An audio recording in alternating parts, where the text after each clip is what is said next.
Hello all, welcome back to RJ tasty treats. నేను మీ హరిత మోహన్. ఈ వీడియోలో మీరు చూసే ఈ రెసిపీని మీరు ఇప్పటి వరకు ఎక్కడా చూసి ఉండరు. ఎందుకంటే ఇది నేను మా అమ్మమ్మ దగ్గర నుంచి నేర్చుకున్న రెసిపీ. కార్తీక మాసం స్టార్ట్ అయిపోయింది కదా, కాబట్టి ఈ కొత్త రెసిపీని మీరు కూడా ట్రై చేస్తారని ఈరోజు ఈ రెసిపీని మీతో షేర్ చేసుకుంటున్నాను. చాలా సింపుల్గా, చాలా టేస్టీగా ఉండే కొబ్బరి పరమాన్నంని ఎలా ప్రిపేర్ చేసుకోవాలో ఇప్పుడు చూద్దాం. రెసిపీ స్టార్ట్ చేసే ముందు నాదొక చిన్న రిక్వెస్ట్ అండి. నా రెసిపీస్ని చూస్తూ ఇంకా నా ఛానల్ని సబ్స్క్రైబ్ చేయని వాళ్ళు ఎవరైనా ఉంటే దయచేసి నా ఛానల్ని సబ్స్క్రైబ్ చేయండి. మీ సపోర్ట్ అండ్ బ్లెస్సింగ్స్ ఉంటే నేను ఇలాంటి కొత్త కొత్త రెసిపీస్ని మరెన్నో మీతో షేర్ చేసుకోగలను. ఈ స్వీట్ చేయడానికి ముందుగా మనం బియ్యంని 5-6 గంటలు నానబెట్టుకోవాలి. ఇక్కడ నేను ఇలా ఒక గ్లాస్ బియ్యంని శుభ్రంగా కడిగి నానబెట్టుకుంటున్నాను. అలాగే ఈ కొబ్బరిని కూడా ఇలా చెక్కు తీసేసుకొని చిన్న ముక్కలుగా కట్ చేసుకోవాలి. ఎందుకంటే చెక్కు ఉన్నా కూడా పర్లేదు, కానీ చెక్కు ఉంటే మనకి స్వీట్ అంత కలర్ఫుల్గా ఉండదు. మనం ఏ కప్తో బియ్యంని తీసుకున్నామో అదే కప్పుతో కొబ్బరిని కూడా తీసుకోవాలి. ఇప్పుడు ఈ కొబ్బరి, నానబెట్టిన బియ్యంని రెండింటిని కలిపి గ్రైండ్ చేసుకోవాలి.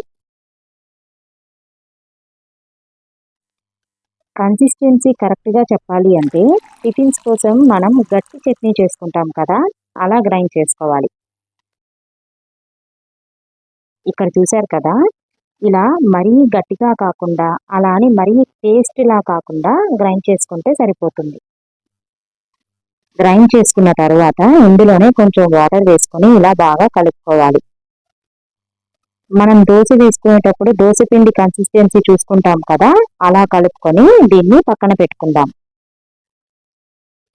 ముందుగా ఇలా స్టవ్ మీద ఒక కడాయి పెట్టి మనం బియ్యం తీసుకున్న కప్తోనే 4 కప్స్ వాటర్ వేసుకోవాలి. ఇక్కడ నేను 1 గ్లాస్ బియ్యం తీసుకున్నాను కదా, కాబట్టి 4 గ్లాసెస్ వాటర్ వేసుకుంటున్నాను. కొంచెం సాల్ట్ వేసుకుందాం, ఎందుకంటే మనం చేసే ఏ స్వీట్ అయినా చిటికెడు సాల్ట్ తగిలితే దాని స్వీట్నెస్ అనేది చాలా పర్ఫెక్ట్గా బ్యాలెన్స్ అవుతుంది. సాల్ట్ వేసుకున్న తర్వాత వాటర్ని బాగా తెరల కాగనివ్వాలి. ఇలా వాటర్ మరుగుతున్నప్పుడు ఇక్కడ నేను చూపిస్తున్నాను కదా, అలా గ్రైండ్ చేసుకున్న మన బియ్యం కొబ్బరి పేస్ట్ని నెమ్మదిగా ఇలా కలుపుకుంటూ వేసుకోవాలి. జనరల్ గా మైసూర్ పాక్ స్వీట్ చేసే వాళ్ళు పిండిని కంటిన్యూగా కలుపుతూ ఉంటారు. అలాగే ఇప్పుడు ఈ స్వీట్ ని కూడా మనం ఇలా కంటిన్యూగా కలుపుతూ చేసుకోవాలి. లేదంటే మనం వేసిన కొబ్బరి బియ్యం చాలా ఫాస్ట్ గా ఉండలు కట్టేస్తాయి. చిన్నగా ఇలా కలుపుకుంటూ ఉంటే ఈ వాటర్ లో ఈ కొబ్బరి బియ్యం బాగా ఉడికి ఇది బాగా చిక్కబడుతుంది. ఇదిగో చూడండి, ఇక్కడ స్వీట్ కొంచెం చిక్కబడడం స్టార్ట్ అయింది. నేను కొబ్బరిని చెక్కు తీసి వేసుకోవడం వల్ల ఇలా స్వీట్ వైట్ గా ఉంది. సో కొబ్బరి మీకు కావాలి అంటే చెక్కుతో వేసుకోండి, లేదంటే పీల్ చేసి వేసుకోండి. ఇప్పుడు ఇందులో షుగర్ ని వేసుకుందాం. ఇక్కడ నేను 1.5 గ్లాస్ షుగర్ వేసుకుంటున్నాను.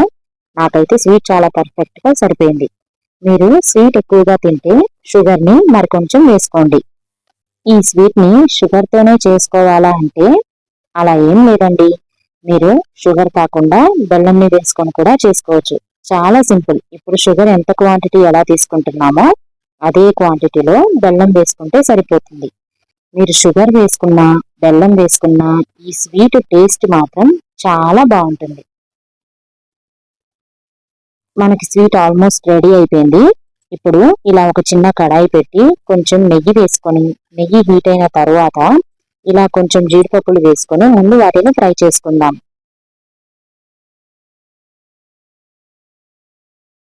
ఇవి ఇలా కొంచెం ఫ్రై అయిన తర్వాత కొంచెం కిస్మిస్ ని కూడా వేసుకొని వీటిని మాడిపోకుండా బాగా ఫ్రై చేసుకొని పక్కన పెట్టుకోవాలి. ఇప్పుడు ఈ స్వీట్ లోనే 1 స్పూన్ ఇలాచీ పౌడర్ వేసుకొని మొత్తం బాగా కలుపుకోవాలి. అలాగే మనం ఫ్రై చేసి పెట్టుకున్న జీడిపప్పు కిస్మిస్ ని కూడా నెయ్యితో సహా వేసుకొని మిక్స్ చేసుకుందాం. కొబ్బరి పరమాన్నం స్వీట్ రెడీ అయిపోయింది. ఇక లాస్ట్ లో ఇలా 4 స్పూన్లు నెయ్యి వేసుకొని ఒకసారి ఈ స్వీట్ మొత్తం బాగా కలుపుకుందాం. చూసారా, ఈ స్వీట్ ఎంత క్రీమీగా ఉందో, దీని టేస్ట్ కూడా అంతే సూపర్ గా ఉంటుంది. మీరు ఈ స్వీట్ తినే కొద్దీ మళ్ళీ మళ్ళీ తినాలనిపించేంత కమ్మగా ఉంటుంది. ఇక స్టవ్ ఆఫ్ చేసి ఈ స్వీట్ ని సర్వింగ్ ప్లేట్ లోకి తీసుకుందాం. కొబ్బరి పరమాన్నం ఎగ్జాక్ట్ రెసిపీ అయితే ఇదేనండి. మనం రెగ్యులర్ గా చేసుకునే పరమాన్నం లాగా అన్నం లాగా ఉండదు. పేరుకు తగినట్లు కొబ్బరి ఫ్లేవర్ తో కలిసిన ఈ స్వీట్ ని పిల్లలు పెద్దలు ఎవరైనా సరే ఒకసారి టేస్ట్ చేస్తే ఈ స్వీట్ ని ఇక వదిలిపెట్టరు.